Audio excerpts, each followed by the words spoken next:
Welcome to my mini vlog. ಇವತ್ತು ಗುರುವಾರ ಆಗಿರೋದ್ರಿಂದ ಬೆಳಗ್ಗೆನೇ ಎದ್ದು ದೇವ್ರ ಪೂಜೆ ಮಾಡಿ ಇವತ್ತು ತಿಂಡಿಗೆ ದೋಸೆ ಮಾಡಿದ್ವಿ. ದೋಸೆ ಜೊತೆ ಹಾಗಲಕಾಯಿ ಗೊಜ್ಜು ಮಾಡಿದ್ವಿ.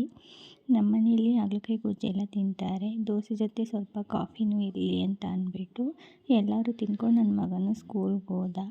ನಾನೆಲ್ಲ ಪೂಜೆ ಮಾಡಿ ಕೆಲಸ ಎಲ್ಲ ಮುಗಿಸೋ ಅಷ್ಟರಲ್ಲಿ 11:30 ಆಗಿತ್ತು. ಅದಾದಮೇಲೆ ನಾನು ದೋಸೆ ತಿಂಡಿ ಮಾಡೋಣ ಅಂತ ಅಂದ್ಕೊಂಡು ದೋಸೆ ಹಾಕ್ಕೊತಾ ಇದ್ದೆ.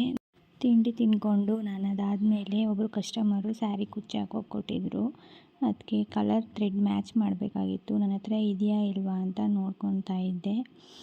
ಕಲರ್ ಸ್ವಲ್ಪ ಡಿಫ್ರೆಂಟಾಗಿತ್ತು. ಗೋಲ್ಡ್ ಕಲರ್ ತಂದಿದ್ದೆ ಅಂಗಡೀಲಿ. ಆ ಕಲರ್ ಬ್ಲೂ ಕಲರ್ ಸಿಕ್ಕಿರಲಿಲ್ಲ. ಆಮೇಲೆ ಸ್ವಲ್ಪ ಅದನ್ನ ಯಾವುದೋ ಒಂದು ಮ್ಯಾಚ್ ಮಾಡಿದೆ. ಮಾಡಾದಮೇಲೆ ಕುಚ್ಚು ಹಾಕ್ಬಿಡೋಣ, ಅವ್ರು ಸ್ವಲ್ಪ ಅರ್ಜೆಂಟ್ ಇತ್ತು, ಹಾಕ್ಬಿಡೋಣ ಅಂದ್ಬಿಟ್ಟು ಹಾಕ್ತಾಯಿದ್ದೆ. ಜಾಸ್ತಿ ಗ್ರ್ಯಾಂಡ್ ಡಿಸೈನ್ ಏನು ಹೇಳಿರಲಿಲ್ಲ ಅವರು. ಸಿಂಪಲಾಗಿ ಬೇಬಿ ಕುಚ್ಚು ಮಾತ್ರ ಹೇಳಿದರು. ಅದಕ್ಕೆ ಹಾಕ್ಬಿಡೋಣ ಅಂತ ಹಾಕ್ತಾಯಿದ್ದೆ. ನನ್ನ ವಿಡಿಯೋ ನೋಡಿದ್ದಕ್ಕೆ ಥ್ಯಾಂಕ್ಸ್ ಆ್ಯಂಡ್ ಲೈಕ್ ಮಾಡಿ, ಸಪೋರ್ಟ್ ಮಾಡಿ, ಶೇರ್ ಮಾಡಿ.